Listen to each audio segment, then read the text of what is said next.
Muy buenas tardes, queridas, queridos. Gusto en saludar. Por aquí les habla su profesora de Estudios Sociales, Camila Mardones Vergara, con nuestra clase del día de hoy, 17 de abril. Hoy vamos a tener nuestra última sesión de contenido, es nuestro último contenido a revisar. Bien, estamos recuperando una sesión que por motivos internos hubo ahí un cambio, ¿cierto? Nosotros nos reuníamos los días martes, nos estamos juntando de manera extraordinaria hoy jueves, pero es el equivalente a la clase que hubiésemos tenido el martes. Bien, es el mismo contenido, la misma materia, estudios sociales, para que sepan, este es nuestro último contenido, demografía, ya que la próxima semana les van a confirmar, ¿cierto?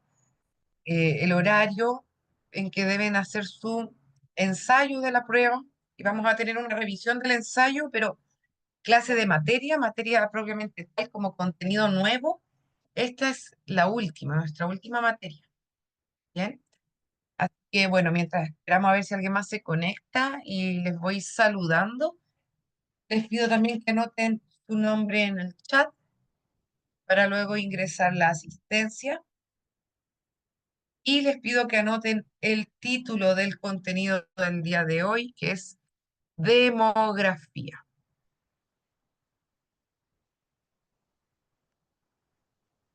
Demografía.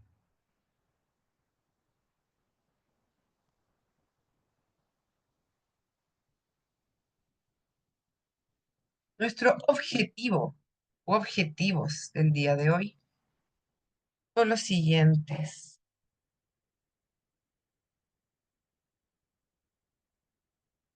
Analizar, interpretar y extraer información en fuentes referidas a problemas vinculados a la dinámica o estructura poblacional, sean estos los efectos de las grandes migraciones en las sociedades de origen y de destino, la explosión demográfica y el envejecimiento de la población. Anoten, por favor, entonces el título demografía, que es el contenido que vamos a trabajar hoy. ¿Qué es la demografía? Es una ciencia humana, una ciencia social que busca estudiar el tamaño, la distribución geográfica y la composición de la población. Es decir, cuántas personas hay en un lugar determinado. Por ejemplo, en Chile, cuántas personas viven en el campo, cuántas viven en la ciudad, de qué está compuesta esta población, cuántas personas son adultas, cuántos niños, cuántos jóvenes, cuántos son hombres, cuántos son mujeres, entre otras cosas. Es una ciencia humana, al igual que lo es la economía, por ejemplo, porque busca establecer estándares, patrones, utiliza números y otras referencias propias también de las ciencias exactas, pero sigue siendo una ciencia humana, es decir, impredecible, ¿cierto? La economía, por ejemplo, los economistas pueden intentar hacer predicciones, reconocer tendencias, pero al tener como objeto de estudio el ser humano, hay una parte de lo impredecible que se escapa a esa ciencia. Un economista, por decir un ejemplo, puede proyectar el alza o la disminución del IPC, o analizar cómo fluctúa el dólar, o analizar qué momento es mejor para invertir, pero nadie podía esperar la crisis económica social COVID porque como seres humanos tenemos relaciones con el medio y con nosotros mismos como especie que determinan las condiciones económicas y que no siempre pueden ser cuantificables. Pasa lo mismo con la demografía. Esta ciencia humana, esta ciencia social, busca establecer patrones para tomar decisiones en torno a la población, pero los componentes de los cambios no son estables, porque justamente responde a condiciones humanas que suelen ser impredecibles. ¿Qué componentes de estos cambios estudia la demografía? La natalidad, que dice relación con cuántas personas nacen en un lugar. La mortalidad, cuántas personas mueren. La morbilidad, la presencia de enfermedades en una población. Las migraciones, que tiene que ver con el desplazamiento de comunidades humanas en un territorio, o la movilidad social, tanto entendida como el desplazamiento, pero también los cambios. Buenas tardes, Lorena, que se está conectando. Cristina. Como también de movilidad social en términos de clases sociales. Bien, entonces todo esto es lo que estudia la demografía, entendiendo a la especie humana como un grupo dinámico, como un grupo que muta, que cambia, se va de un lugar a otro, que hay periodos en los cuales nacen más bebés o menos, que hay más o menos personas que mueren.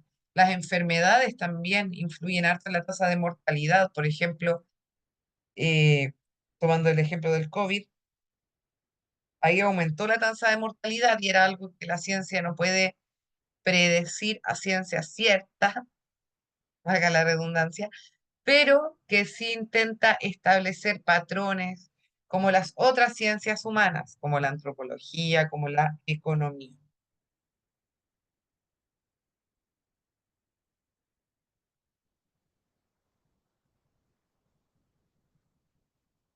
Las migraciones son estudiadas por esta ciencia humana, por la demografía, y tienen que ver con los movimientos de la población dentro o fuera de su territorio de origen.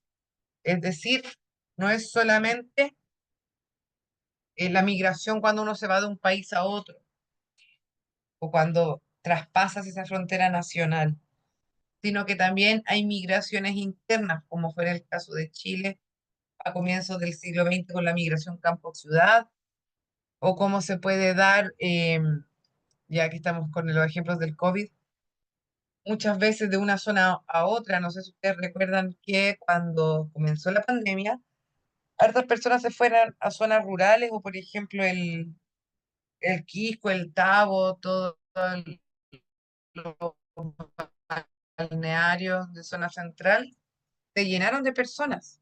¿Por qué? eh, Era diferente pensar en un departamento que necesitábamos llegar para dormir solamente, a vivir ahí con niños, con la familia completa, con animales muchas veces. Entonces mucha gente se fue. Eso también es migrar, aunque no necesariamente se abandone el país. En este sentido, vamos a destacar además que América Latina no se define por tener una población estática, una población fija, sino que se mueve de acuerdo con los ritmos que impone la economía, la cultura global y también los conflictos políticos internos y los conflictos económicos de cada país. Esto debemos tenerlo claro porque a veces cuando hablamos de población migrante, vemos que se está refiriendo exclusivamente a las personas que van de un país a otro, o también pensamos que la migración tiene un puro motivo de ser, una pura razón. Por ejemplo, solamente las crisis económicas o solamente las crisis políticas, pero hay tantos motivos para migrar como personas que migren. Uno puede viajar por un interés educativo, querer estudiar algo, un motivo laboral, la familia puede estar en otro lugar, eh, cosas que no necesariamente son como asociadas a nivel social a todos, sino que motivos más bien personales. Pero también están los motivos que son, por ejemplo, tratar de sobrevivir a una guerra.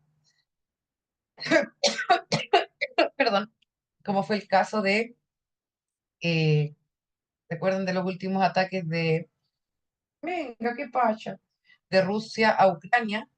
Se podían ver en los noticieros a las personas en las fronteras de Ucrania, cuando aparecía algún medio de comunicación, intentando salir de donde estaban para básicamente intentar preservar la vida.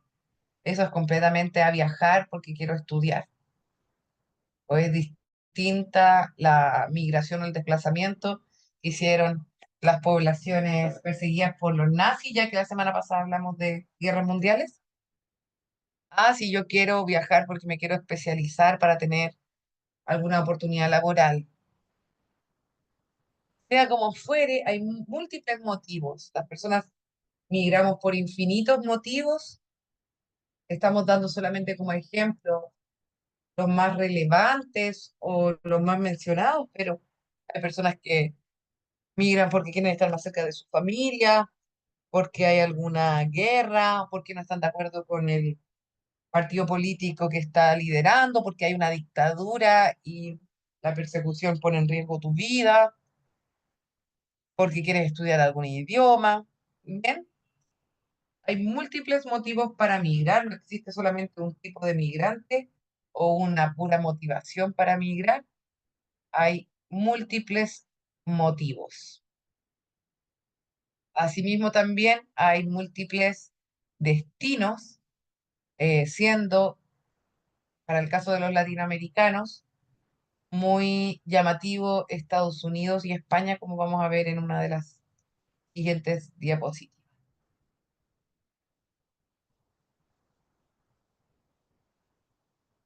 La economía también ha determinado que muchas personas salgan de su hogar,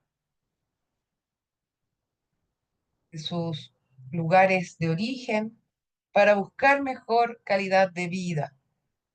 Esto puede generar una sobrepoblación en los grupos, en los núcleos urbanos, perdón, con condiciones de vida más acomodadas y con mayores oportunidades laborales. En general, las migraciones se suelen dar a las ciudades que están teniendo cierta fama de oportunidad laboral, de ofertas laborales, o también en el caso, por ejemplo, de los exilios o de los desplazamientos por motivos políticos, se da el caso de aquellos países que están abiertos a recibir migrantes. Muchas veces los sectores que reciben grandes oleadas de migración se pueden ver atochados de población migrante en búsqueda de trabajo para mejorar su calidad de vida. Por esto es que la demografía busca que las autoridades políticas tomen en cuenta los datos que esta ciencia arroja, porque no es lo mismo organizar una ciudad para 100 personas que para 500. No van a ser las mismas necesidades a nivel de transporte, a nivel de distribución de alimentos. Hace un ratito les di el ejemplo del COVID y de las personas que se iban a vivir al litoral durante los momentos de encierro. Y ahí hay un ejemplo de atochamiento de servicios, puesto que mientras eran las clases virtuales, mucha gente se fue a la playa, pero cuando se volvió a abrir, bajaron las restricciones y volvió la presencialidad, los colegios no daban abasto. ¿Por qué no daban abasto? Porque no está pensado, esa zona no estaba pensada, ¿cierto?, para esa cantidad de habitantes. Muchas personas quedaron sin colegio. Y ahí se veía un ejemplo claro de cómo una migración sin consideración de estos elementos puede generar un colapso en los servicios, en los sistemas de salud, en la distribución energética, entre otras cuestiones. Hasta aquí, ¿cómo vamos? ¿Hay dudas, consultas, algo que quieran decir, consultar?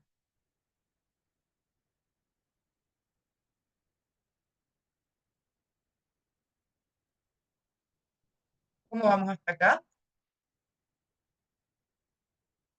Buenas tardes, Pedro, que se está uniendo a la clase. ¿Y el Bueno, chiquillo se va entendiendo? listo, gracias. Sí, Sí. profesora, Súper. También hay otras motivaciones relacionadas con la idea de cultura global. Esto se vincula con el contenido que vimos de globalización.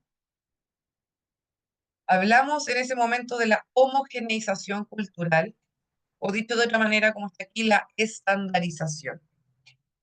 La estandarización de personas o de la cultura. Esto se puede relacionar con los motivos de migración que tienen que ver con el trabajo o con los estudios.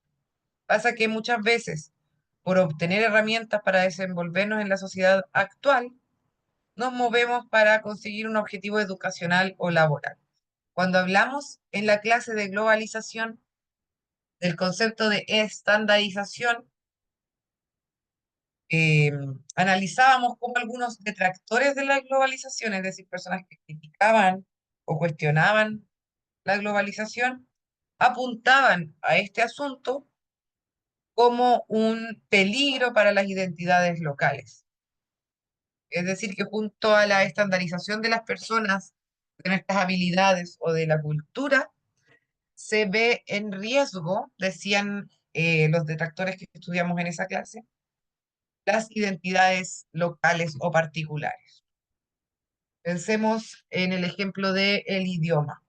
Es muy probable que en un par de décadas más, el inglés se imponga como el idioma universal, o al menos es lo que está demostrando la tecnología, los productos culturales, los estudios, que hay una base de idiomas o lenguas locales, pero el inglés se ocupa como un estándar, como una eh, lengua que busca, por ejemplo, si hay una persona, qué sé yo, de Tailandia y de Punta Arenas, lo más posible, o una persona de Asia, ¿cierto? Y de América Latina, se va a buscar el punto, entre comillas, medio y que se está presentando hasta el momento como el inglés. Y eso lo vemos en el hecho de que muchas personas migren para estudiar lo que se considera el estándar. Los lugares o los destinos más comunes para los latinoamericanos son en la actualidad Estados Unidos y España. Probablemente España porque es la nación que no presenta barrera idiomática, distinto a migrar a eh, Italia o Alemania, que ya de por sí presenta esa dificultad. Cuando hablamos de querer ingresar en la cultura global, entonces tiene que ver con aquellas personas que viajan por trabajo, por estudios, por alguna beca de perfeccionamiento o porque quieren obtener algún tipo de capacitación, por ejemplo, que les permita desenvolverse en la actualidad y que a veces, ya sea por dinero, resulta más conveniente hacerlo en otro lugar o porque lo que yo quiero estudiar no está donde yo vivo. Eso también se da harto en la migración interna en Chile. Personas que si quieren especializarse deben moverse. Pero esto es completamente distinto, ¿cierto? A si yo debo migrar porque tengo una enfermedad extraña y vivo en una zona rural y ahí no tengo acceso a la salud. O si estoy en un exilio político porque mi país de origen está con una dictadura. Son diferentes formas de migrar, diferentes motivaciones. Ninguna es que sea más válida que otra, simplemente son diferentes realidades y también hablan de diferentes grados de vulnerabilidad, ¿cierto? De exposición.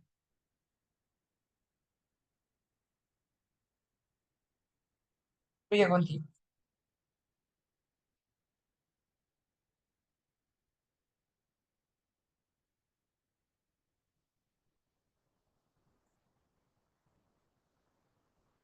Un millón de chilenos viven en el exterior y España es hacia donde más creció la migración nacional. Denme un segundito, chiquillos, un segundito. Ay, había un ruido, quería ver qué era. Eh, Esta es una noticia del año 2018 que da cuenta de esto que les venía diciendo de la migración que destaca en América Latina, nuestro país también es parte de eso. También lo traigo a colación porque hay ciertos grupos en nuestra sociedad, lamentablemente, que propagan un discurso xenofóbico o un discurso antimigrante, olvidando que nosotros también somos una población que ha migrado, y aunque no, ¿cierto? Aunque no fuésemos, eso no quita tampoco el derecho de los demás a migrar. Pero además es bueno tener en consideración que si hoy estamos cerca de los 20 millones de personas, estamos hablando que uno de cada 20 chilenos es migrante. Y hemos tenido momentos de alto nivel migratorio, sobre todo con la última dictadura militar, por poner un ejemplo. Vamos al siguiente concepto de la clase del día de hoy, que es explosión demográfica.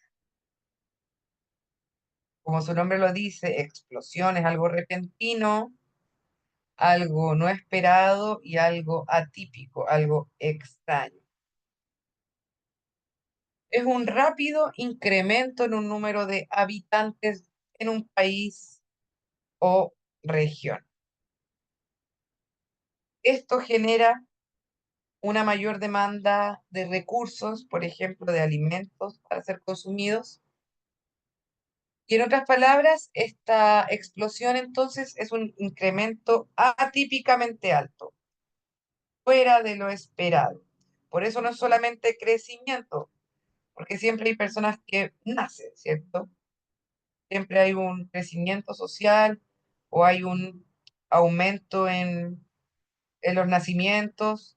Bueno, incluso a veces en las sociedades en las que, como nosotros, estamos en un proceso de envejecimiento, igual podemos ver etapas de crecimiento poblacional. ¿Qué pasa, amigo? Pero la explosión es un crecimiento atípicamente alto. Y se venía dando que la población nacía en una localidad 100 personas al año, y así se había mantenido durante las últimas décadas. De un día a otro nacieron 500. Eso es una explosión. Es atípicamente alto el crecimiento y es un ejemplo de lo que yo les decía de lo impredecible que puede ser el ser humano. Porque eh, hay variables subjetivas que influyen en estos procesos. Luego les voy a dar un ejemplo de explosión demográfica.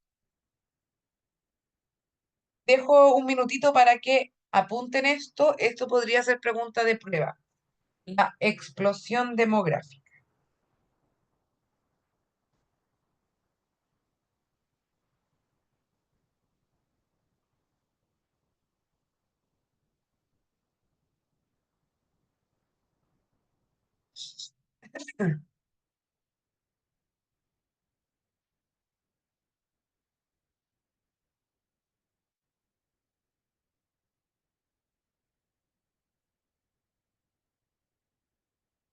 Aquí dudas, consultas.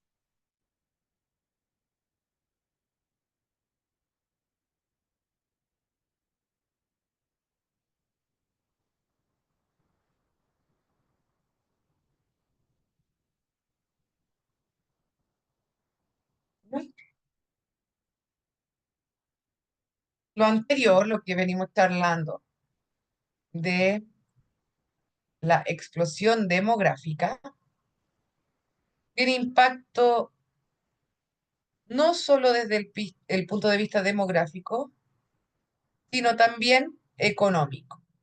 ¿Por qué? Por ejemplo, aumenta el número de personas en edad de trabajar. Esto suele favorecer a las empresas que tienen mayor mano de obra disponible. Cuando hay baby boom y nacen muchas personas, hay mayor población joven, eso es favorable en términos económicos, a diferencia de las poblaciones que están envejecidas, que suelen ser los países en vías de desarrollo o desarrollados, pese a que no me gusta a mí esa definición, esa categorización del desarrollo no desarrollo, pero bueno, se refiere a los más países más enriquecidos, en aquellos donde hay mayor dinero, eh, también al existir, ¿cierto? Mayor salud, mayor esperanza de vida, hay mayor población de tercera edad o personas mayores. Y eso ha presentado problemas en términos de mano de obra. Por eso, por ejemplo, hay países europeos que están con esta idea de poder eh, pedirle a otros países, ¿cierto? Que se hagan estos tipos como de alianzas laborales, educativas. Ejemplo, los Working Holiday. Otro asunto para tomar en cuenta es que una explosión demográfica el día de hoy va a generar en el futuro una demanda mayor por jubilaciones. A esto me refiero cuando decía que eh, es importante que los políticos, las autoridades consideren la información que entregan los estudiosos de la demografía, puesto que a partir de ello se pueden tomar acciones concretas. En nuestro caso, pensemos en Chile, que es un país que está envejeciendo. Ahora, quizás el haber sacado todo nuestro 10% no nos parece tan terrible, pero cuando la mayoría de la población sea persona mayor y no tenga jubilación, vamos a tener que ver cómo solucionamos ese problema, ¿cierto? Por eso es algo que las autoridades ojalá pudiesen considerar desde ya, porque el envejecimiento de la población, el que haya mayor esperanza de vida, nos habla de una población que es más saludable, pero también nos habla de que hay menos disponibilidad de mano de obra para los trabajos. Una cosa importante a considerar. Otro reto de la explosión demográfica es que aumentará la demanda por los servicios públicos, como la salud, la educación y el transporte. Y el ejemplo hace un ratito, no es lo mismo planificar una ciudad para 100 personas que para 500, para 1000 personas que para 3000. Eso a nivel de suministro eléctrico, a nivel de transporte, bien digo, de agua, de básicamente todo lo que necesitamos para la vida en sociedad. Por eso, la demografía, pensemos en el ejemplo del censo. El censo lo que busca es saber cuántas personas hay en un país, o cuántas viven en una ciudad o en el campo, cuántos son hombres, mujeres, sus edades. Esto para poder establecer también ciertas necesidades para poder atender desde el Estado a esas necesidades que están presentando los diferentes grupos humanos.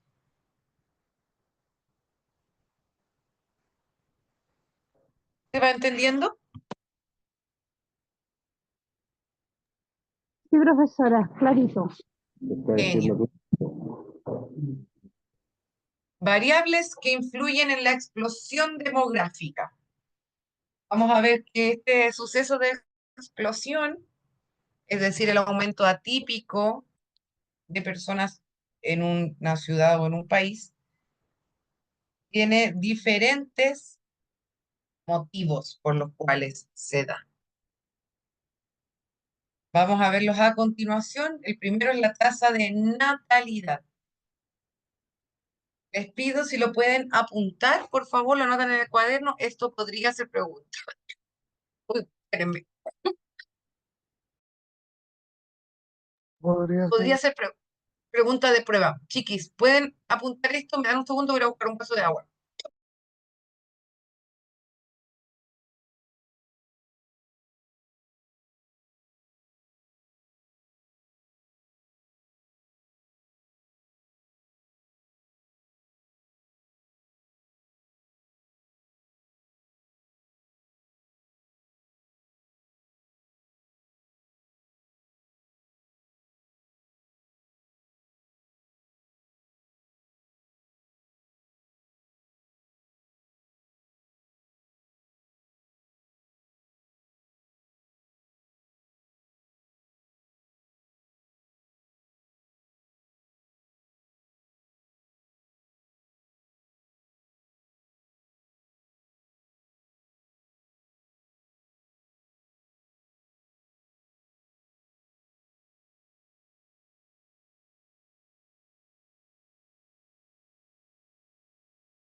Gracias, disculpen. Estoy full con crisis de alergia. Tengo como un resfrío que se va, que no se va. ¿Me escuchan bien? Sí, profesor. Genial, gracias. La tasa de natalidad, entonces, eh, se refiere a la cantidad de nacimientos ay, de una localidad, ciudad o país en relación a su número de habitantes durante un periodo determinado que generalmente es de un año. Un aumento en la tasa de nacimientos va a impulsar el crecimiento demográfico. Obviamente que a mayor cantidad de bebés nacidos se va a engrosar o aumentar el total de personas de una comunidad. Entonces, uno de los elementos que pueden influir en la ecuación demográfica es el aumento en la tasa de natalidad. ¿Cómo se mide la tasa bruta de natalidad? Expresa la frecuencia con que concurren los nacimientos, como les decía, y se calcula haciendo el cociente entre el número de nacimientos ocurridos durante un periodo dado y la población media de ese periodo por 1000. O sea, cuántas personas nacen en un año cada 1000 personas. Se suele calcular así. También se puede ver en periodos menores o ver otro tipo de porcentaje, pero esa es como la manera más tradicional de calcularlo. ¿Cuántas personas nacen por 1000 habitantes? Y esto es entonces uno de los elementos. Hola Luis Flores que se está conectando, bienvenido. uno de los elementos que se consideran como variable que influye en la explosión demográfica.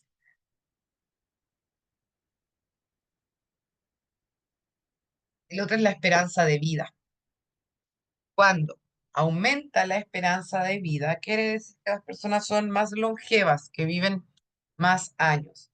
En consecuencia, se incrementa la población de tercera edad, o ahora se está utilizando más el término personas mayores.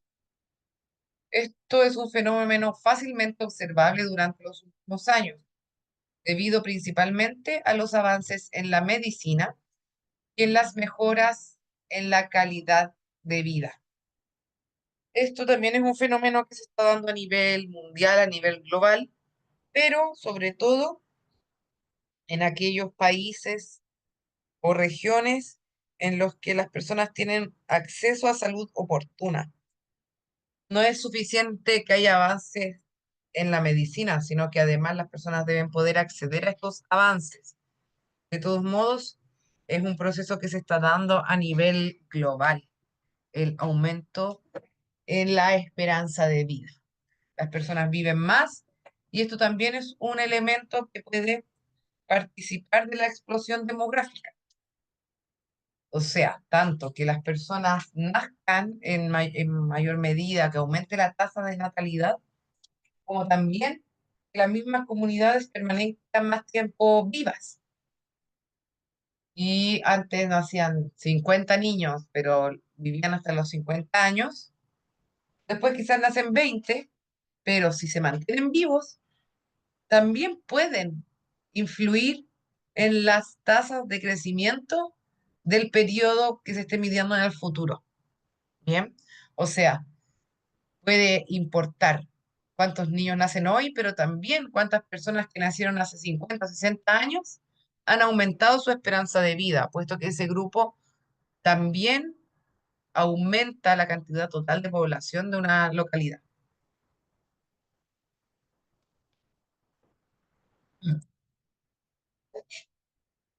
Un ejemplo de explosión demográfica se dio en Estados Unidos entre 1946 y 1964, es decir, en el periodo posterior a la Segunda Guerra Mundial.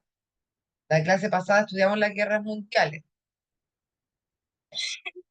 1914-1918 la primera, 1939 a 1945 la segunda. Y los 20 años que le siguieron se dio lo conocido como baby boom. En ese periodo hubo un aumento en la tasa de natalidad, es decir, nacieron muchas personas.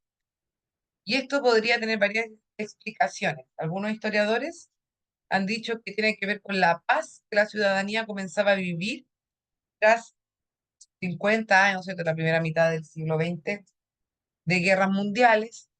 Hay otros autores que dicen que tiene que ver con que se activó un sentido de sobrevivencia. El ver las guerras, en lugar de generar paz en las personas, generó como una reacción de la especie por querer sobrevivir. Pero bueno, sea como fuere, la cosa es que empezaron a nacer un montón de bebés. Y en esta época la demografía como ciencia no era tan exacta, igual pensemos que en la actualidad eh, hay números, ¿cierto?, que el censo considera como a nivel general, no hay cifras exactas, exactas, menos aún, ¿cierto? Estamos hablando de la mitad del siglo pasado. Por eso tampoco hay cifras exactas de la cantidad de muertos en las guerras, se hacen estimados. ¿Cómo es que se dieron cuenta entonces? Porque en la década del 60 se comenzaron a colapsar los cupos en las universidades. Entonces ahí comenzaron a caer en cuenta que 20 años antes tienen que haber nacido muchas personas, porque ya no estaba dando abasto lo que antes sí había permitido el ingreso de las comunidades a los estudios universitarios. En cambio, las universidades comenzaron a colapsar las postulaciones y esto hizo caer en cuenta en las autoridades que entonces, en cuanto termina la Segunda Guerra, comienza esta explosión demográfica en Estados Unidos. A eso se le llamó baby boom. No sé si han escuchado, pero por ahí se habla de los boomers para hablar de una generación. Se refieren a las personas que nacen entre esos años. Ese nombre, boomers, viene de ahí, de personas que nacieron en el baby boom, en esta explosión demográfica que vivió Estados Unidos después de la Segunda Guerra. Tengo un segundo, me va a tocar un tapcito.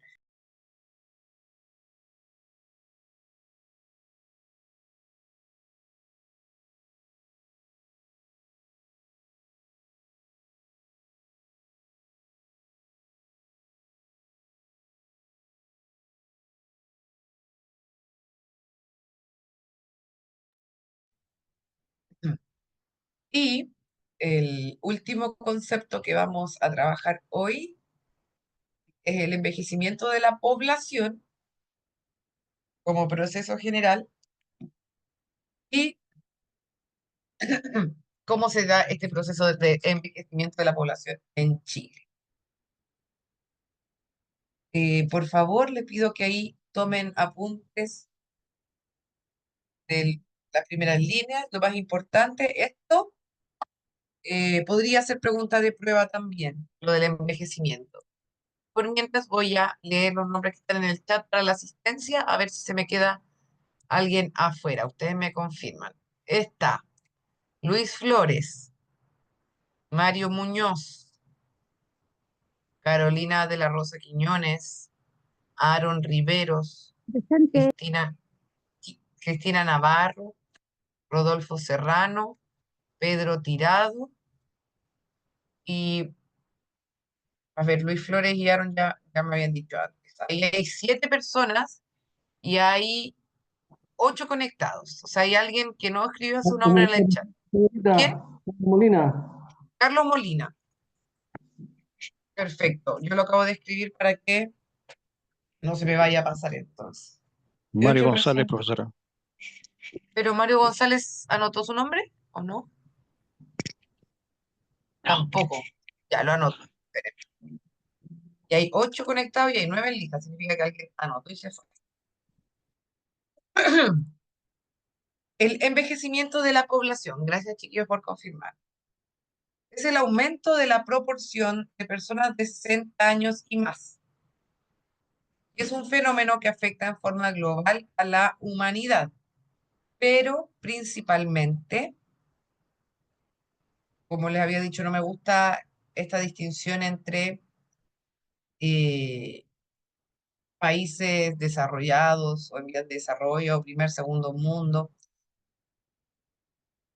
Hay, bueno, se los podría explicar, pero tengo ahí mis motivos para tener mis resistencias con esas clasificaciones, pero básicamente son los países que tienen más recursos económicos, los países más ricos, lo que se entiende como el primer mundo. Sobre todo ahí se da el envejecimiento de la población, puesto que es necesario, ¿cierto?, poder acceder a, eh, a la salud, a los procesos de vacunación. En otros lugares, por ejemplo, África como continente tiene una alta tasa de natalidad, todavía nacen muchos niños, pero la esperanza de vida es baja, entonces también mueren rápidamente. Mientras que, pongamos el ejemplo de Chile, cada vez nacen menos niños, pero la esperanza de vida es súper alta.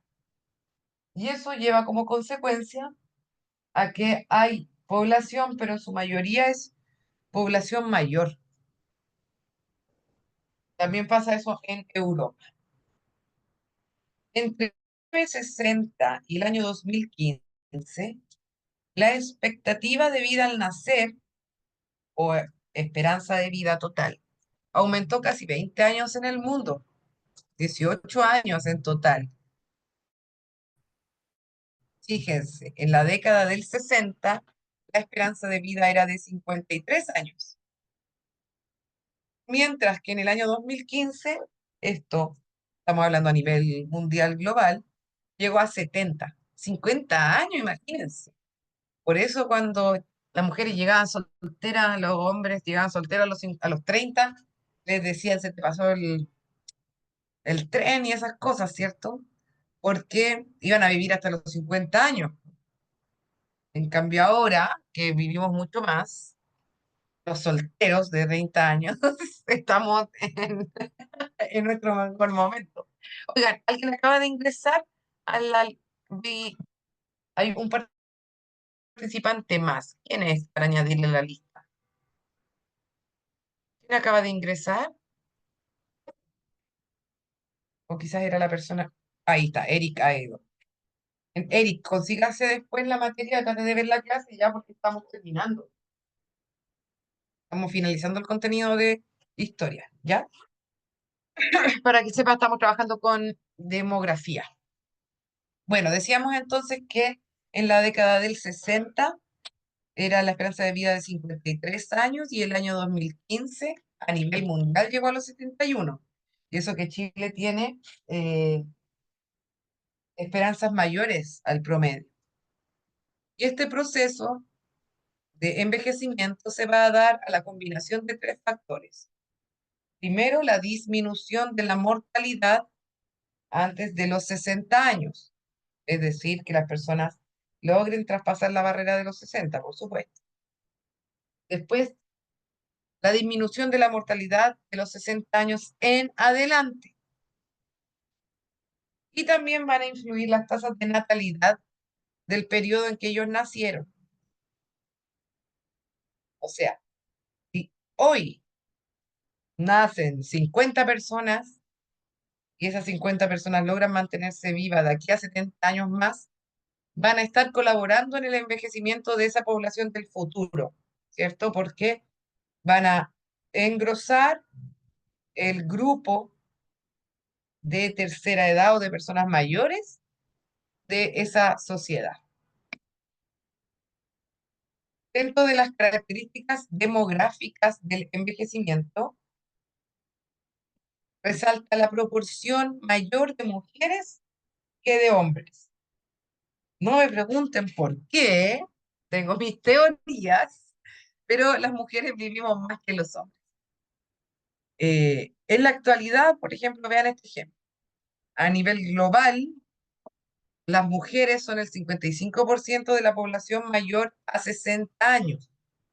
Pero si ya hablamos de personas mayores de 80, decimos que son más del 65%.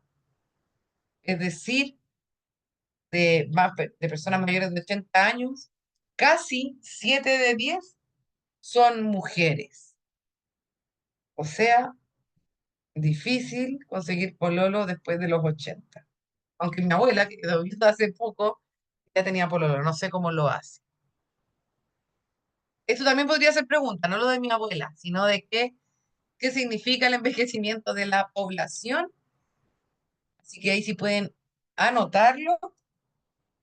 Es el aumento de la proporción de personas de 60 años y más, y es un fenómeno que afecta de manera global a la humanidad, principalmente en aquellos países más ricos que podrían leer en su prueba como primer mundo o países desarrollados.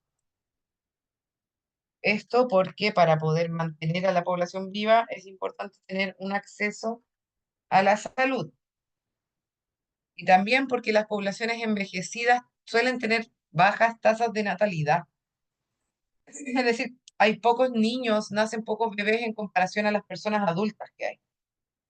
Y también las tasas de natalidad suelen ser menores en las comunidades donde hay acceso a la educación sexual, a preservativos, a métodos de anticoncepción, a salud en acceso amplio. Por eso, el continente africano, eh, hay lugares donde no hay agua, ¿cierto? Bueno, también aquí en Chile, pero ahí como el acceso a la salud es algo más difícil para el general de la población. Por eso hay menos mecanismos de anticoncepción, pero también hay menos esperanza de vida.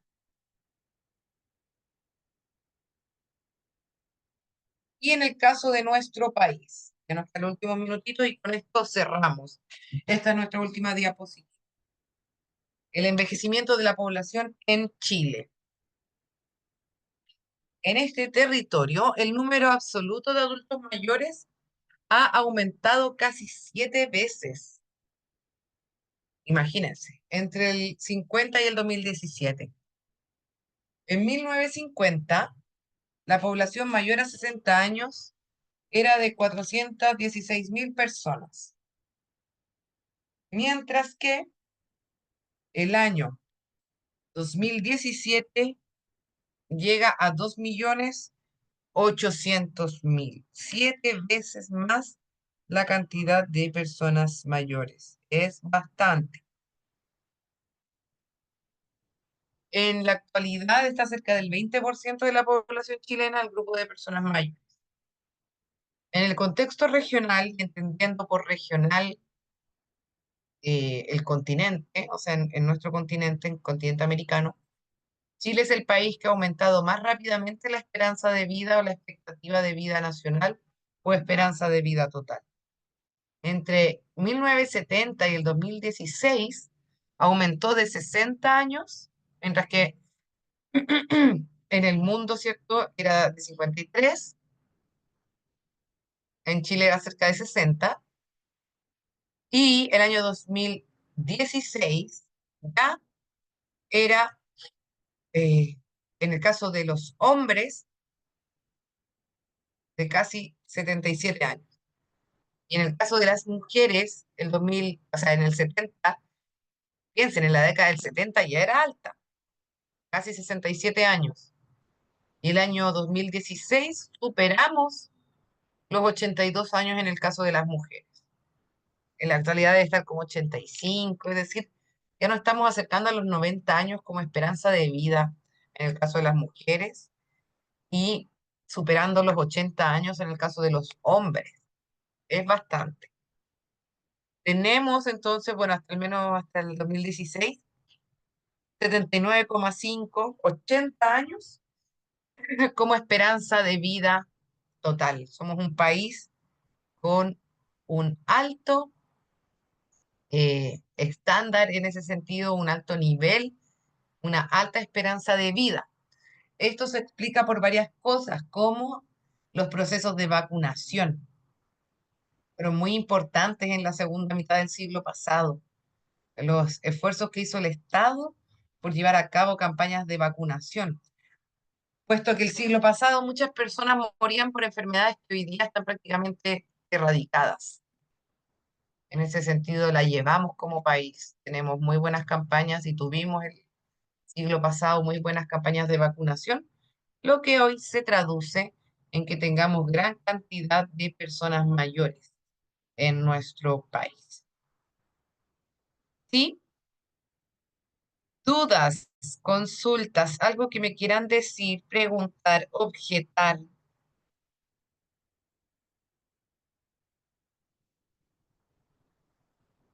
Queda un minutito antes de que comience la próxima clase.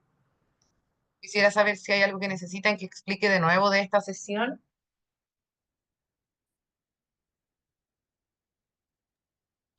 Profe, es bien alta la expectativa de vida de las mujeres, ¿eh? A diferencia de los Sí, hombres. sí, sí, sí. Bueno, y la de los hombres igual es alta en comparación al contexto regional. Como veíamos acá, miren, en el 2015 la expectativa de los hombres a nivel mundial era de 70 años y, o sea, perdón, sí, bien digo, el 2015 de 71 años y acá el 2016 en el caso de los hombres casi 77, o sea, como una década o 7 añitos, 6 añitos más que el total mundial. Pero el caso de las mujeres destaca bastante, pensando en que tenemos 70 años como un promedio de expectativa de vida y que las mujeres superen los 83 años en el 2016. Y esto es un proceso que se va profundizando, o sea que cada vez más se va alargando la esperanza de vida. Que tengamos casi 80 años como expectativa de vida nacional es bastante alto. Pero bueno, dicho sea de paso, no es lo mismo esperanza de vida total que expectativa de vida saludable. Y lamentablemente, si bien tenemos un alto índice de personas mayores que superan estas barreras, lamentablemente no siempre está acompañado de una esperanza de vida saludable. Entendiendo eso como la participación activa de estas comunidades en la vida social. Eso es uno de los desafíos que tenemos como país. No solo alargar la vida por alargarla, sino de que sea una vida vivible de manera medianamente independiente dentro de lo posible, pero vemos que la sociedad no está hecha para las personas mayores, muchas veces sufren discriminación, hay lugares en los que no se puede acceder con silla de ruedas, o sea, ser una persona con movilidad reducida es súper complicado, entonces también estos son indicadores que nos muestran cómo ha ido avanzando la salud en nuestra comunidad, pero eso también debe aparejarse, debe ser acompañado con cambios culturales que permitan que sea una vida digna. Eso es uno de los desafíos que tenemos en la actualidad. Y en chiquillas y chiquillos, vamos a dejar hasta acá porque ya son las 6 y debería ingresar su otro profesor o profesora. Bien, que estén súper bien, cuídense mucho. Ha sido un gusto compartir con ustedes. Buen fin de... Igualmente, que les Chao, lleguen profe, huevitos de cuídense, que chocolate. estén bien. Gracias, que estén bien, cuídense mucho.